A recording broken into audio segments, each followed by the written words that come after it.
Welcome to the recorded version of Emotional Aspects of Caregiving, part of the Family Caregiver Support webinar series brought to you by the American Society of Aging and a generous sponsorship from Homestead Senior Care. All right, our presenter today is Lakeland Hogan. Lakeland is a caregiver advocate for Homestead Senior Care. She holds a graduate certificate in gerontology and is currently working towards a Master of Arts in Social Gerontology. She also holds a Master's in Business Administration, and her undergraduate education focused on marketing and communication studies. Lakeland has professional experience in the private and public sectors of senior care services. She has worked on special projects for the University of Nebraska-Omaha's Department of Gerontology and the local area agency on aging. She is also active in her local chapter of the Alzheimer's Association. Lakeland has experience assisting senior clients and helping their families navigate the senior care continuum. She is passionate about helping others, especially aging adults and their families. And I would like to welcome Lakeland Hogan today for being our presenter. Thanks so much for being here, Lakeland. Thanks so much, Steve. Hello, everyone, and Happy New Year. I'm so excited that you joined me for today's webinar, the first webinar of our 2017 series. So lots of great topics coming up this year. So again, thanks for joining. And as Steve mentioned earlier, you can see all the topics that I'm going to be covering throughout the year on the ASA website, and please sign up for those. And I know Steve and I were just talking, I will be at the American Society on Aging Conference in March. I'll be hosting a roundtable. I'll be at the Homestead booth. So if you are there, I'd love to meet you. And I'm excited for that very important educational event that brings together professionals from all over. So very excited about that. But focusing in on today's topic is somewhat of a personal and sensitive topic to address. As we all know, we talk about pretty much every month, caregiving is a challenging role, and that's true for the family caregiver and for us as professionals. And sometimes it can feel like a roller coaster of emotion. We can experience happy, joyful feelings, but we can also feel a little aggravated or frustrated at times. And it's normal to have these mixed emotions, but what's also really important is to find healthy ways to cope and manage our emotions as caregivers. So before we get started, let's take a look at the objectives for today's webinar on the next slide. I know most of you work with family caregivers every day, so you can understand how caring for an aging family member or aging patient can be an emotional experience. So my hope is that by the end of the hour, you'll have a better understanding of something called identity change theory, and I'll go into more detail in a bit, and then also a deeper understanding of the emotional impacts of family caregiving. I hope that you'll be able to also recognize how those emotions affect our health, and then also gain some insight and some strategies around helping the family caregivers manage those feelings. And as professionals, I want to take a minute to look at us and look at our emotions and something called compassion fatigue that sometimes professionals can experience. So I'm excited to shed some light on that topic, and then I'll, of course, wrap up with some resources at the end of today's webinar. So let's dive in to that identity change theory on the next slide. In my experience working with family caregivers and professional caregivers, I recognize that there are a lot of emotions. So in doing research for today's topic, I learned that there's actually a theory that's been developed to further explain this kind of roller coaster of emotions, and it's called the identity change theory. And this was developed by Dr. Rhonda Montgomery and Dr. Karl Koslowski, and the theory explains that caregiving is a journey that experiences systematic changes. And there's really three aspects to this change. The first is the changes in our activities or tasks that we do as a caregiver. They really evolve over I don't want to call it the lifespan of our caregiving, but the time frame of the caregiver. And then there's also a change in the relationship with the care recipient. Usually the care recipient becomes more dependent on the caregiver, so that changes the relationship and the dynamics quite a bit. And then as a result, there's a change in the identity of the caregiver. They're changing from either a daughter to a caregiver, a spouse to a caregiver. And that can, again, stir up all sorts of emotions. And Montgomery and Kozlowski laid out these changes in 5 phases. So let's take a closer look at what those 5 phases look like on the next slide. So as you can see here, as a person goes through the phases, their caregiving duties, which is represented by the blue portions of those circles, they start to increase. And I wanted to use an example to further illustrate how somebody could go through the 5 phases. So for this example, I'm going to pretend that I'm the caregiver, I'm the wife, caring for my spouse or my husband. So in phase 1, I find myself starting to do some tasks that maybe were once split evenly among me and my husband. So for instance, cooking or cleaning. Traditionally, we both kind of split those duties, but now I'm starting to take on those activities and doing them completely. At this point, I don't consider myself to be a caregiver exactly. I'm still my husband's wife, just helping out a little more around the house. As I transition into phase 2, I'm taking over more of the tasks and doing more obvious caregiving duties. And I'm beginning to realize and admit that I'm both a wife and a caregiver, but I still feel there's a definite difference between the two, and I can easily fill those roles. And then as I transition to phase 3, my husband's care needs increase in the number of tasks and the intensity levels. So not only am I taking on those kind of housekeeping tasks, cooking, cleaning, taking out the trash, but I'm also having to help him with his bathing, his grooming. And I'm feeling more torn between my role as a wife and my role as a caregiver. I'm having some trouble balancing and juggling it all. Then as I transition into phase 4, my husband's almost completely dependent on me, and I fully feel like a caregiver at this point and not so much a wife anymore. And I'm in a place where I need help, whether it's asking family to chip in, hiring professional assistance, or possibly even moving my husband into a facility. So for some caregivers, this process of identity change theory stops here. They don't seek the help. They continue to feel like primarily just the caregiver. They're experiencing all these emotions. But some people, they venture into phase 5, which hopefully as professionals, we can help the family caregivers that we work with transition to this last phase. And in phase 5, this is where I, as a wife, bring in outside assistance. I ask my siblings to chip in and help, or I ask my adult children to step in and help with the care for my husband. Maybe I seek out home care, or maybe I have home health come in and help with some of the more medical tasks. And in some situations, moving my husband into a care facility might be a necessity just based on his level of dependence and the resources that I have. So if the caregiver brings in some assistance or moves their loved one to a facility, they can actually revert back to more of their wife role. So in the example, let's say I brought in some home care to help with the grooming side of things and some of the household tasks, and I feel like a wife again. I can interact with my husband more so like I did when I was a wife. So I kind of entered that phase 5. So you can see how it could be a roller coaster of emotions as somebody's transitioning through these different phases. And Montgomery and Kozlowski offered up some ways to fix this imbalance or discrepancy that a caregiver might feel between their caregiving role and their familial role.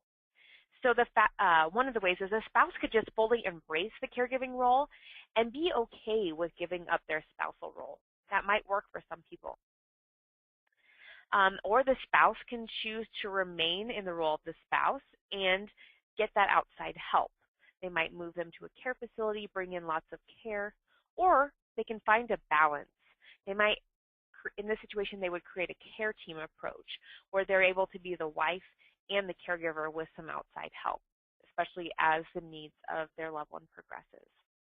So where stress and emotion comes into play is when especially when there's a conflict between the traditional role of the family member versus their caregiving role. And I wanted to give an example of this. So let's say husband and wife. The wife has traditionally just been the one that cooks. For 50 years, she's been the one that has been the cook in the family. but her health is failing and suddenly her husband becomes the caregiver and is needing to do the cooking. But that's something he doesn't know how to do, he doesn't feel comfortable with. This is where some of those emotions can come into play and where we can bring in some resources to help this family caregiver. So I hope that this theory gives you some insight into what a caregiver is experiencing. I mean, I know you won't be sitting down with Mrs. Jones and say, well, I think you're in phase 2 of caregiving. That's not why I brought this to our attention, but I just wanted us to realize that it's a journey. Caregiving is a journey, and it's a journey through a change in their identity, their change in the traditional role that they filled with their loved one. So we need to understand or help these family caregivers understand that this is completely normal. There are other families going through something very similar to what they're going through.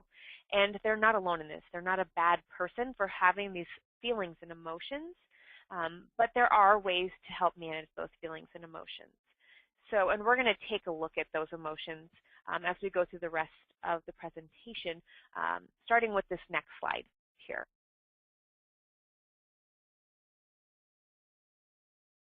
A few years back, Home Instead conducted some research and interviewed over 1,000 caregivers in North America to better understand how caregivers cope with these emotions. And as we'd expect, the interviews confirmed that individuals caring for a senior patient or parent or an older family member experience a wide range of emotions in their caregiving journey. The good news is that most of these caregivers are experiencing positive emotions, such as the ones listed on the left hand of the screen, love, appreciation, satisfaction.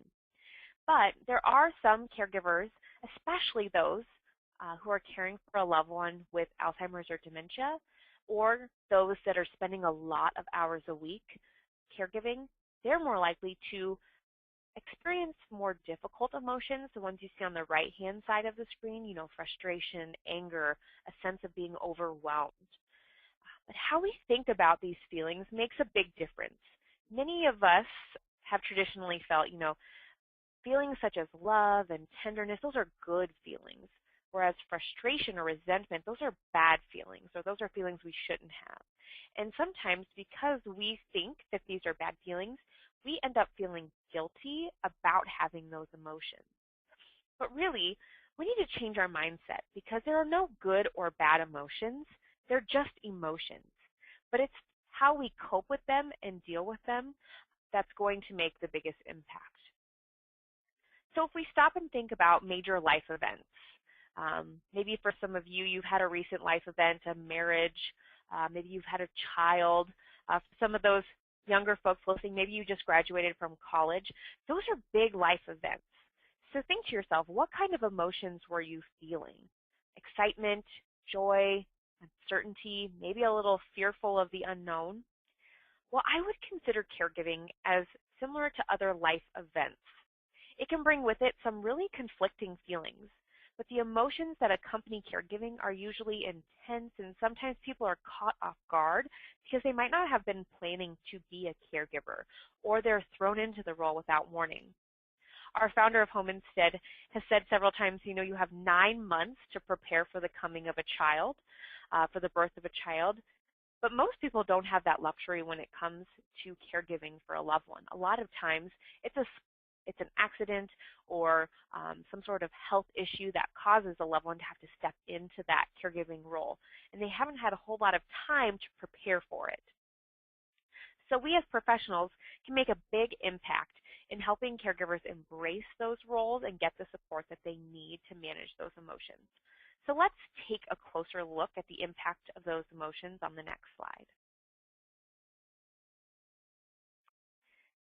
AARP and the National Alliance for Caregiving did a study that Home Instead sponsored called Caregiving in the U.S.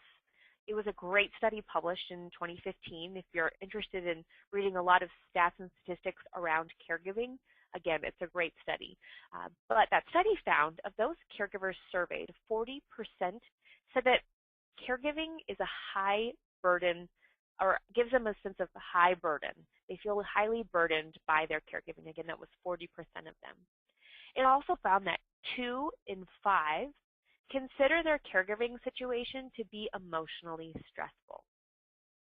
So what these numbers tell us is that not all caregivers are feeling a high emotional strain or are feeling really burdened by their caregiving, but there is a good chunk of caregivers, a good number of them that are having these feelings.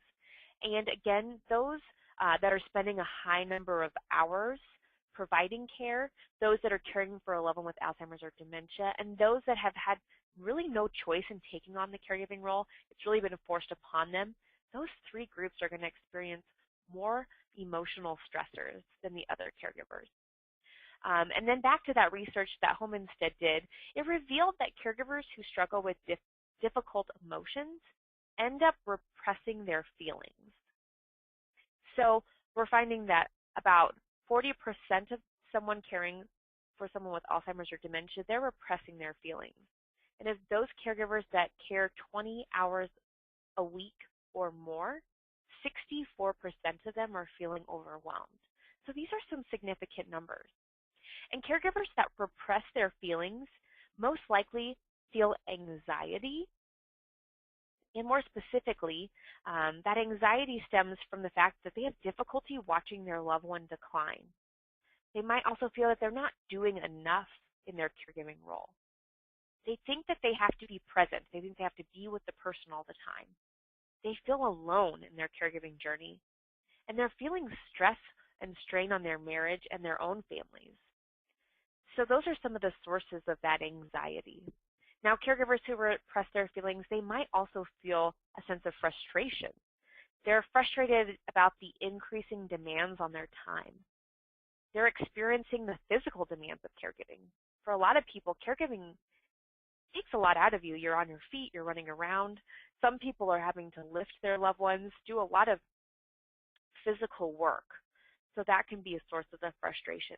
They also feel frustrated in the lack of control over their emotions. They're frustrated with self-educating and finding the answers that they need for their caregiving role. And they're frustrated because they lack a support system. So that's where some of those frustrations can be rooted in. And then caregivers who repress their feelings might also feel a sense of guilt. And that guilt comes from wishing that they could do more for their loved one. Maybe they're losing their patience with their loved one. Maybe they're missing time with their own families, feeling guilty about moving their loved one into a care facility, or guilty even thinking about moving them or researching a care facility. And then they feel guilt about complaining about the demands of the caregiving job. So as professionals, if we're working with a family caregiver that are experiencing, anxiety, frustration, guilt, it's important for us to get to the root cause of where that's coming from, because then that can help us find solutions to those emotional impacts of caregiving. So we've talked a little bit about how caregiving emotions can impact us health-wise. So let's take a little bit closer look at that on the next slide. The following percentages refer to the number of caregivers who say they have experienced physical or health-related changes since becoming a caregiver. We talked a lot about this. Caregiving is challenging, and the majority of caregivers experience fatigue. As you can see, both groups, really those that repress their emotions and allow their emotions, their fatigue stats are pretty high. But if you look at all the other categories, those that allow their emotions, that express them, that cope with them in a healthy way, they have lower levels of things such as depression or headaches. So it's important, as we move to strategies here in just a little bit on how to manage these emotions, that we really encourage caregivers to cope.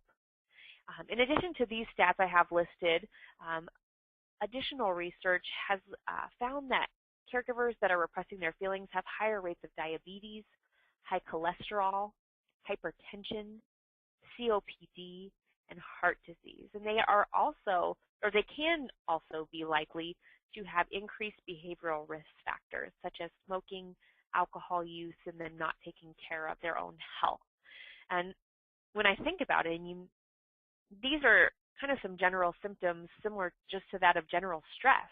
And everyone probably has gone through periods of stress, and caregiving can be a stressful situation. So it can certainly impact the health of our caregivers.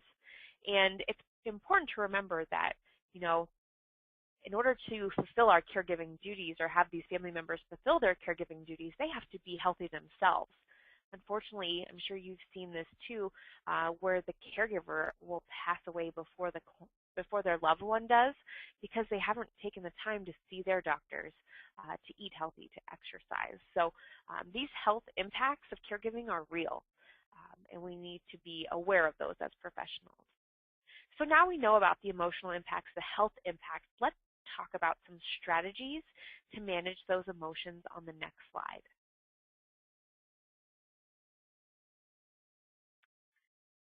So we have all of these emotions going around, but the good news is that there are steps caregivers can take to better cope with their emotions. And I'm going to break this down into 4 strategies that can help.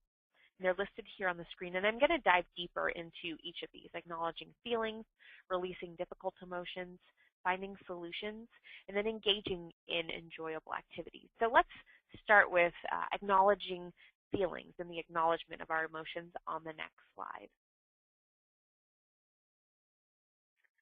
In an average day or week, caregivers can, again, experience a wide range of emotions. As we all know, in caregiving, there are good days and there are bad days that the loved ones experience, especially in those with Alzheimer's or dementia. One day could be really great. Their loved one seems like they're doing just fine, and then a couple of days later, they might have a really bad day. So again, these emotions can range throughout a given day or week.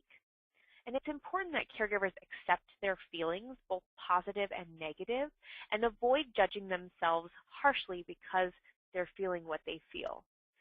Oftentimes, we find caregivers feeling guilty because they feel they're a bad person for feeling angry or frustrated at their loved one. But we need to have those caregivers be okay with acknowledging those feelings and try not to judge themselves for feeling that way. And then as professionals, we can help caregivers be aware of their feelings. And because we know that on the journey there are several phases of caregiving, we know that these emotions will constantly be changing. So we can help to acknowledge and normalize their feelings, reassuring them that many people feel this way, and bring light to the fact that, you realize as a professional talking to the caregiver, I realize that what you're going through is not easy. You were once just a wife, and now you're a wife and a caregiver, and your role is changing in the relationship. So we can be encouraging and uplifting and affirming to these caregivers. And again, we want to send a message that it's okay to experience the emotions, but it's how you cope with them that can have a positive or negative effect in your life. And we also, as professionals, can help caregivers realize that they have control over some things in their caregiving situation, and they have some things that they can't control. To give you an example of this, so if I'm a daughter and my dad is diabetic, I can control the food that I serve him. I can make sure that it's healthy, that it's low in carbs. I can make sure that I'm not serving him sugary foods, that sort of thing. But ultimately, I can't control what he eats. I can get strategies on how to try to make eating more appealing or fun or those types of things, but I can't, at the end of the day, control what he eats. So sometimes it's hard for caregivers to accept that they can't control everything, but if they can acknowledge that they don't have control in some situations, it can be really empowering and uplifting. So overall, caregivers need to be realistic in what they can and can't control. They need to set priorities and then get help when help is needed. And that takes us to the next slide, the strategy of releasing difficult emotions. When caregivers release their feelings, we want them to do it in a safe way, of course. So one of my favorite ways to release even my emotions is journaling. I journal several days a week. I wish I could say I do it every day, but that could be something that caregivers could do. They could journal about their feelings, their frustrations, get it all out on paper. Sometimes it just feels good to write it down. Another option might be for them to join a support group or talk to a therapist or a non-judgmental friend even. And we've all heard this time and time again: exercise, meditation, yoga. Those are things that can help reduce our stress levels and help us regulate our emotions. They can also help us eliminate negativity. A lot of those yoga, meditation practices are based off of positive thoughts and energy, so that can be very helpful. Of course, a caregiver, if they haven't been exercising regularly, should talk to their doctors about safe ways to get back into exercise. But exercise can really enhance the mood, those endorphins, release the stress, and then it can even help build strength. Again, we talked about how physically demanding the caregiving role can be, so helping to build strength is just another positive effect of that. And then many caregivers find prayer to be a source of relief, encouragement, whatever their religion may be. Prayer can be a great way to release those emotions. And as professionals, we can encourage caregivers to take the time to release their stress. We can educate them about the negative health consequences that we just learned about from carrying too much stress for too long. We can make referrals to support groups or other forms of support. And then we can listen. I know a lot of us do a lot of listening in our jobs. And this release of emotions is so important because in order for caregivers to provide the best care for their loved ones, they need to take time for themselves. I hear this even in my friends that are moms. You know, they feel guilty taking time for themselves. I've heard it from caregivers. I feel guilty taking time for myself. But really, that 15, 30 hour, 1 hour a day, 15 minutes, 30 minutes, an hour a day of practicing some form of release mechanism can really make a big difference and recharge them so that they can go back to their caregiving role with a more positive, uplifting attitude. And I find that once caregivers start to feel the benefits of these release strategies, that they'll become more important to them, and they'll start to build them into their schedules over time. So let's talk about the next strategy, which is finding solutions, on the next slide. I mentioned earlier that caregivers have ultimate control over some aspects of their caregiving situation, and one of those is asking when they need help. Again, that might not be easy for the caregiver to do, but you know, they might have siblings or extended family that could chip in and help out. So often, people ask how they can help, and caregivers put on a brave face. They say, "Oh, thank you, but I have it all covered." Really, open up to those offers for assistance. Reach out to those individuals, even if you can have them do small things for you, like helping with the laundry, grabbing some groceries for you, bringing over a meal one night a week. That can really give the caregiver a break, and those are small, easy things that family and friends can do. And those that don't have necessarily the support within their family, of course, can look to friends, their faith community, and even seek professional caregiving support through a home care agency like Home Instead or a home health company. There's lots of support services out there. And then for us as professionals, it's important, of course, for us to understand the caregiver's feelings, to get to the root cause of why they're feeling those feelings. Maybe it is because they're overwhelmed, or they're stressed, or they're frustrated by the fact that they don't understand how to use a Hoyer lift or something of that sort. So getting to the root cause of those feelings is something we can help them do as professionals. And then we also need to realize the readiness when it comes to asking for help. For caregivers, it's so hard for them to ask for help. For many of them, they've been thinking about asking for help for weeks, months, possibly even years. So when they do reach out, we need to be ready to offer up resources to them.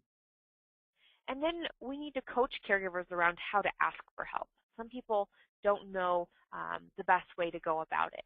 But again, if you can get to the root cause of their emotions, help them prioritize which tasks they could use the most help with, then you can form a little plan around how to ask for help.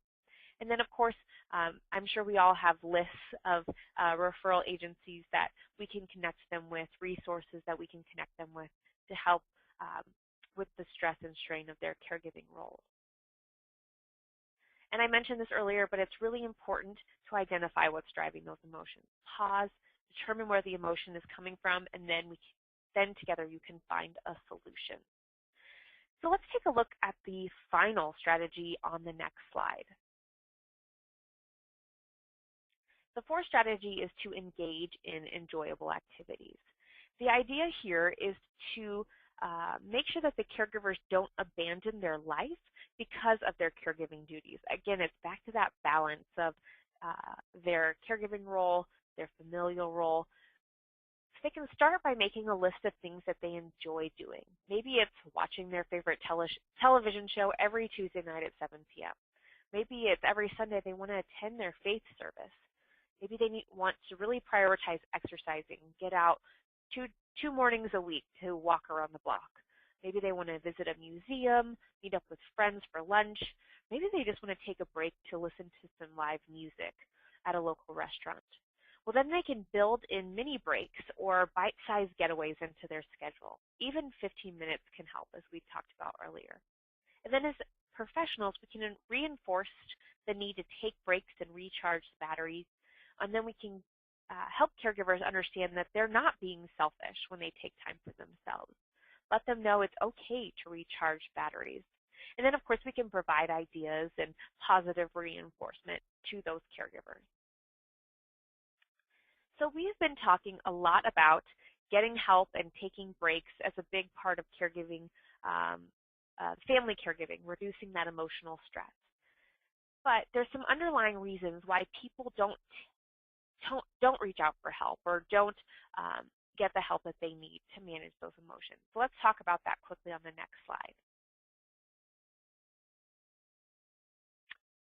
Again, back to that Homestead research, we learned there are several reasons why caregivers don't get help. So as you can see on the screen here, they feel a sense of obligation to their parent. Maybe they told their parent, I will never put you in a nursing home. So they feel that they need to do everything in their power by themselves to stay true to that promise. Or maybe it gives them satisfaction to help their loved ones, so they don't feel the need to get outside help. Perhaps they're feeling that they can give the best care. I've heard several family members say, I can care for my loved one better than anyone else can, especially when it comes to bathing. I know how to give my husband the best bath, the quickest. I'm sure you've heard things along that line. And then maybe the loved one, the parent, refuses outside help. So it makes it really difficult for that caregiver to bring in people to assist because that loved one is refusing the outside assistance. And sometimes people don't feel comfortable having outsiders in their intimate family caregiving situations or in their homes. So as professionals, we can help people understand that at the end of the day, the goal is to see that their loved one gets the right care and the best care. And they don't have to do it all.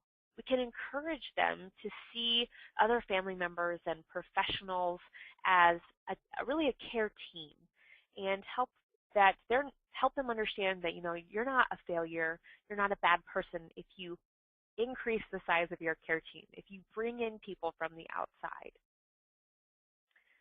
So we've talked a lot about the family caregiver and how to manage their emotions. But what about us as professionals? We get emotionally burnt out too from time to time, especially when we feel like everyone else is therapists. We've talked a lot about how when we're talking with family caregivers and patients and clients, there's a lot of emotions involved for them, and sometimes we feel like we have to take on all of that. At the end of the day, we go home feeling emotionally exhausted. So in my research, again, I found that there is kind of a term for this. It's called compassion fatigue. So let's look a little bit closer at that on the next slide.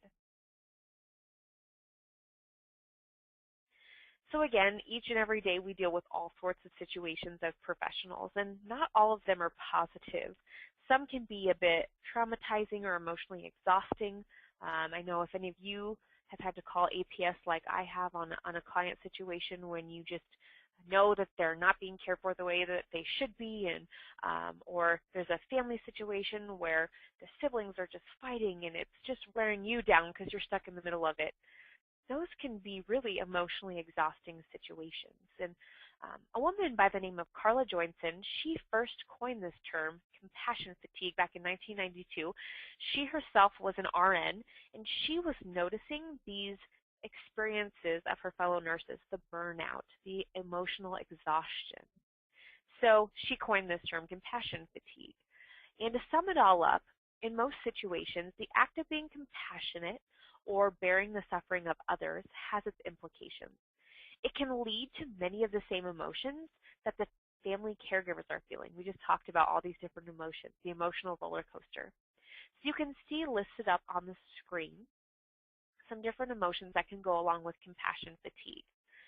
Have you found yourself feeling any of these symptoms of compassion fatigue? I know I have. I have sometimes had difficulty concentrating because I'm thinking about that one family and that situation. I'm so overwhelmed by the day that when I get home, I don't want to talk to anyone. I kind of isolate myself from others. I feel mentally and physically tired after an emotionally draining day. Sometimes I even find myself not feeling well because of just all of the emotions that I'm absorbing throughout the day. So this is completely normal. As we tell our family caregivers, the emotions that you're feeling are completely normal, and they're a result of all the hard work that we perform on a regular basis. And while these symptoms can be disruptive, depressive, even irritating, an awareness of the symptoms and the negative effect that they can have is what can lead to positive change, personal transformation, and possibly even a newfound resiliency to compassion fatigue and burnout in our everyday jobs. So I wanted to touch on how we can overcome compassion fatigue on the next slide. Again, some of these strategies might look similar to what we tell family caregivers, but we need to practice what we preach.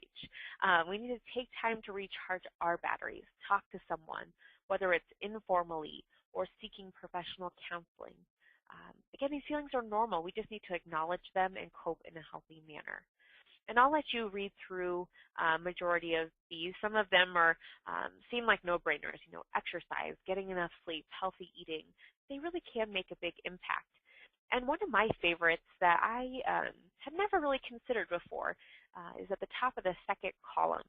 It's to hold one focused, connected, and meaningful conversation each day.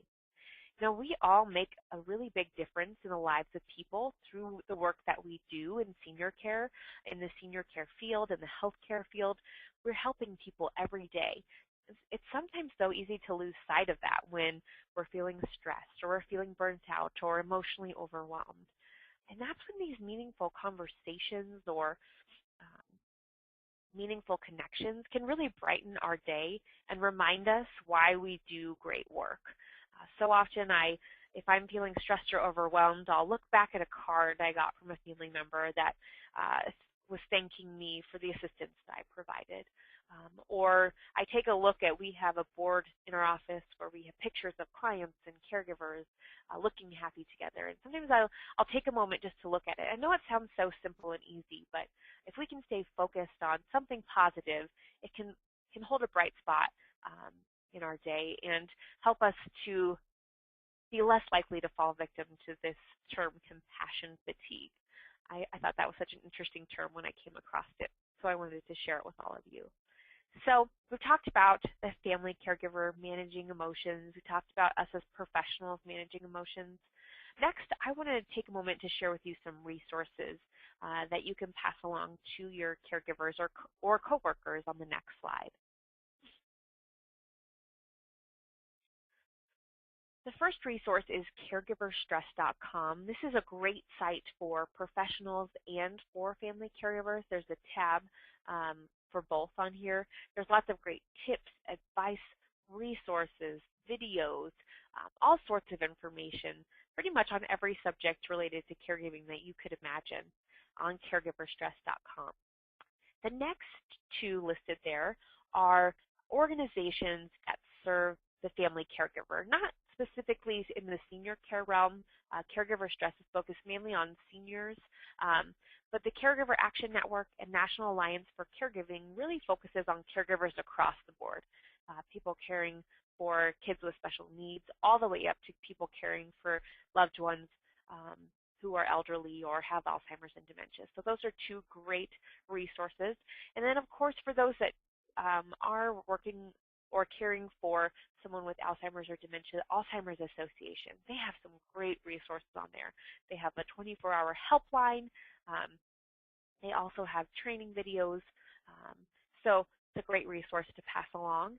And then AARP, they also have some great resources in addition to that study that I referenced. And again, that was Caregiving in the U.S., so you can find that there.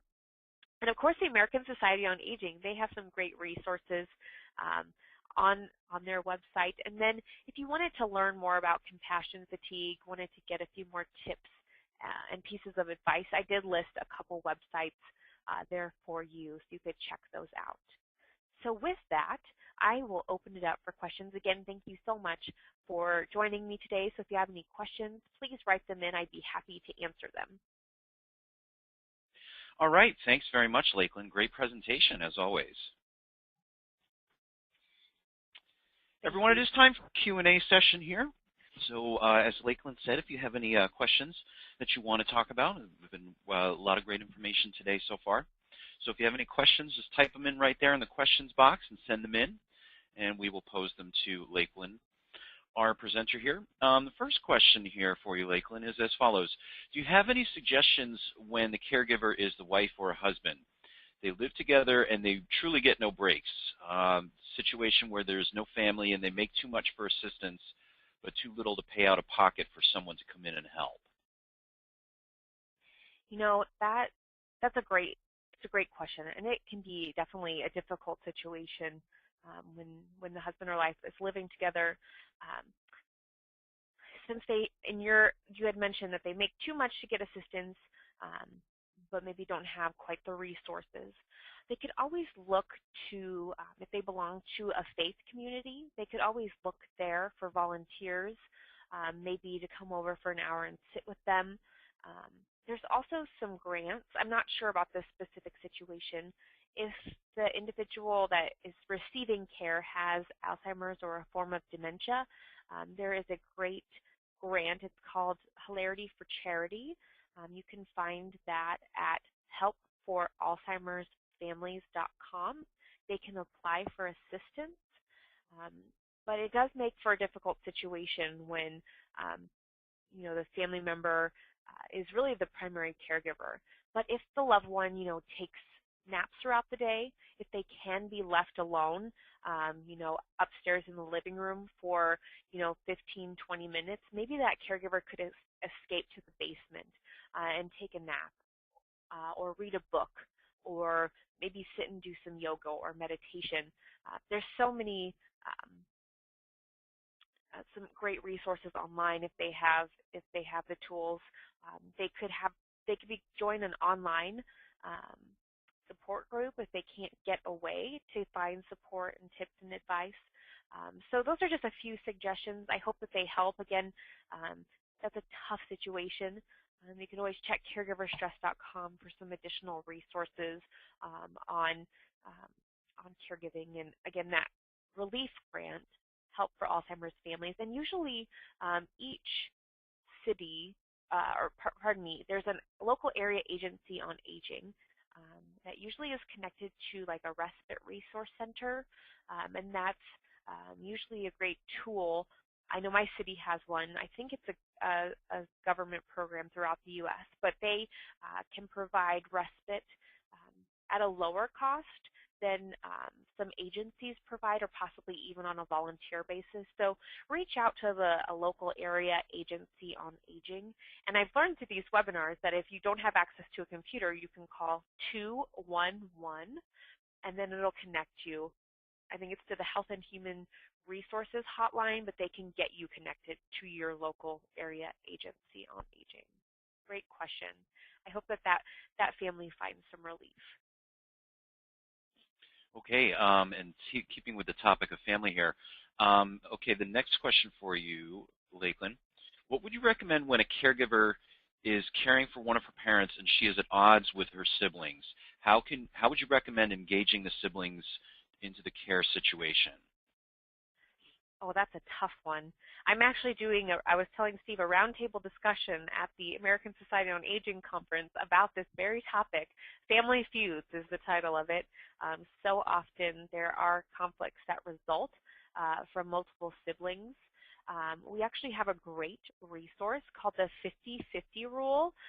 If you go to caregiverstress.com and just type in 50-50 rule, it's an entire public education program around managing sibling dynamics. But just to answer your question briefly, it is hard sometimes when there's a primary caregiver among siblings, especially if, one, they don't get along with their other siblings, but two, if there's distance, if a sibling lives far away but wants to contribute. But the best advice I can give is to kind of take a look at the caregiving situation. What are all the caregiving duties involved for maybe I'll say the main caregiver that they're doing? What can they delegate to their siblings? And then look at their siblings' strengths.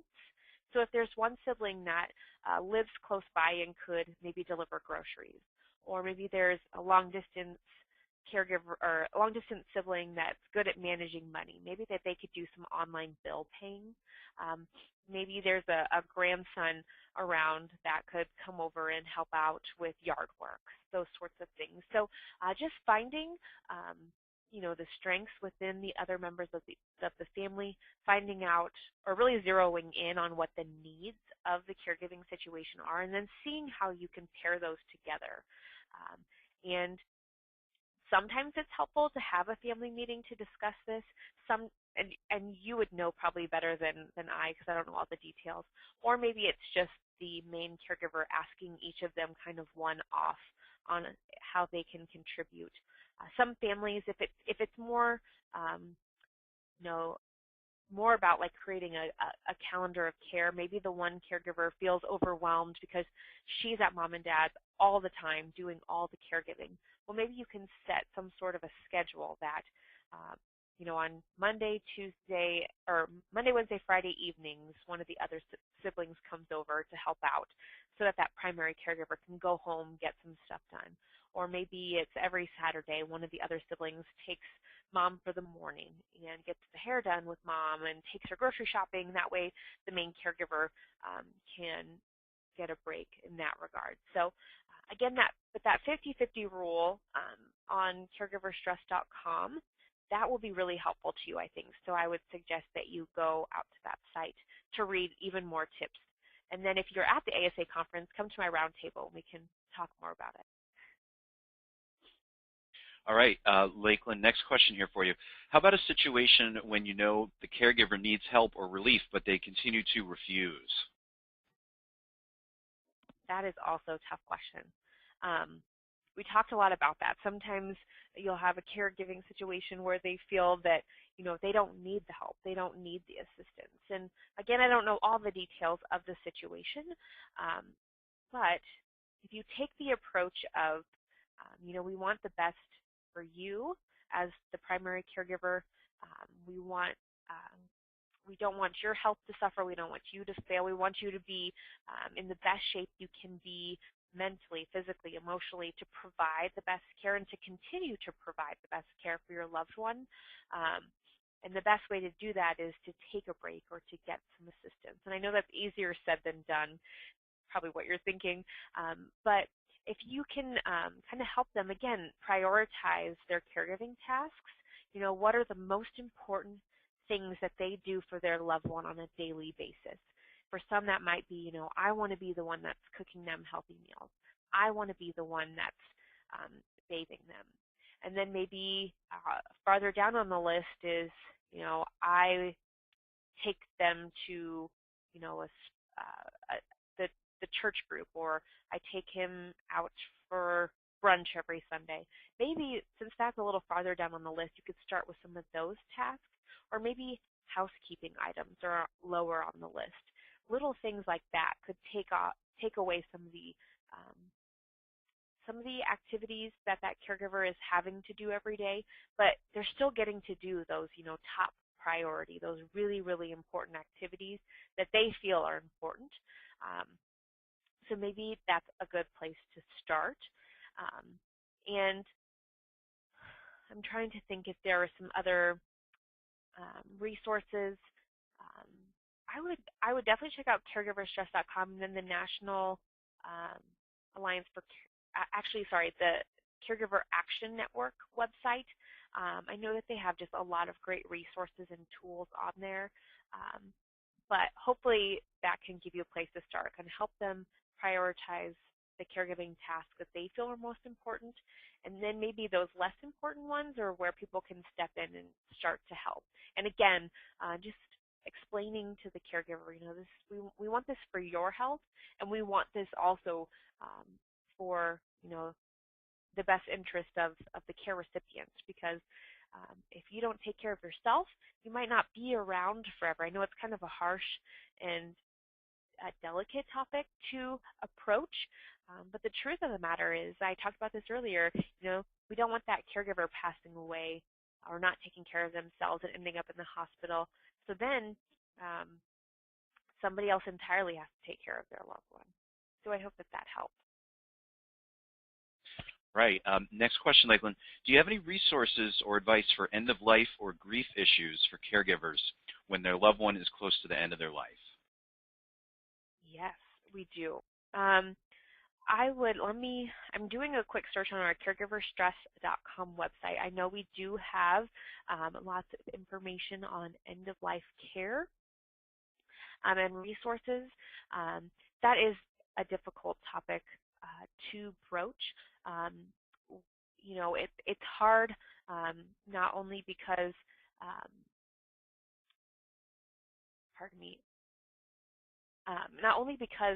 the caregiver has maybe been in the caregiving role for a really long time, so they're going to be grieving their loved one, they're going to be grieving their caregiver role, and they might find themselves with a loss of purpose after that loved one passes. So it is important to make sure that they get resources around bereavement. I'm trying to rack my brain for some specific resources, but I just went to caregiverstress.com and typed in hospice, and I would say hospice is a great resource in and of itself. A lot of people are afraid of the word hospice, or they don't start hospice soon enough, but hospice agencies, they provide a lot of great bereavement tools and resources for family caregivers, and that hospice team can be a great support system as the family caregiver kind of goes through those end-of-life stages with their loved one. And if anyone on the line that's listening, if any of you have some great resources for bereavement, please feel free to write those in. I know that like I said, those hospice agencies that have some great resources, and there are some, if you type in end-of-life care on caregiverstress.com, there are some articles on there that talk about end-of-life and the emotional support that is offered there. So those are maybe some places for you to start. And then Caregiver Action Network, they'll have some resources on their website as well. So I hope that helps. Yeah, next question here for you, Lakeland. Can you talk a little bit about professionals who are also caregivers and how they can take care of themselves? Yes, that is a growing area that Home Instead has been doing a lot of research around. So the working family caregiver, that's what we call them. So the working family caregiver is taking on caregiving roles in addition to their role as a family caregiver. And that can be a really delicate balance, especially if, depending on their job situation. So I would say if your employer, if you could talk to your employer about the fact that you are a family caregiver, to see if there are any ways that your schedule can be a little bit flexible, because I know what some of the biggest pain points for those working family caregivers is that they have to take off time to take mom or dad to the doctor, or they have to leave work kind of suddenly to address an issue. So if your employer is willing to work with you to kind of create a flexible schedule, so if you have to take your loved one to a doctor's appointment, maybe you could come in a little bit late, work a little bit later, those types of things. Enlisting the help of those around you is going to be really important. Seeking out, a home care agency that can maybe come in and fill in while you're at work, that can be really important. I know that I'm doing a quick search here. I was just reading an article about working family carers, and I'm actually doing a webinar later this year all about the working family caregiver. So I would definitely encourage them to tune into that. And then caregiverstress.com again has some resources on there for the working family caregiver, so you can start there for some resources. But making sure that you have a support system in place, making sure that you're reaching out for help, and then just talking with your employer. Some of them might even have a working family caregiver program or emergency respite type programs. It's becoming more and more common, just like child care was a benefit that wouldn't be offered, even 10, 20 years ago. Most employers offer some sort of child care benefit. Well, that's becoming true of seniors as well, senior care benefits, or they're more flexible and accommodating for those family caregivers that are working. So look into your EAP program through your company, and they're likely to have some resources for you as well as caregiverstress.com. That's a great question. And tune into the webinar later this year that's focused specifically on the working family caregiver. All right, Lakeland, squeeze in another quick one here before we wrap up.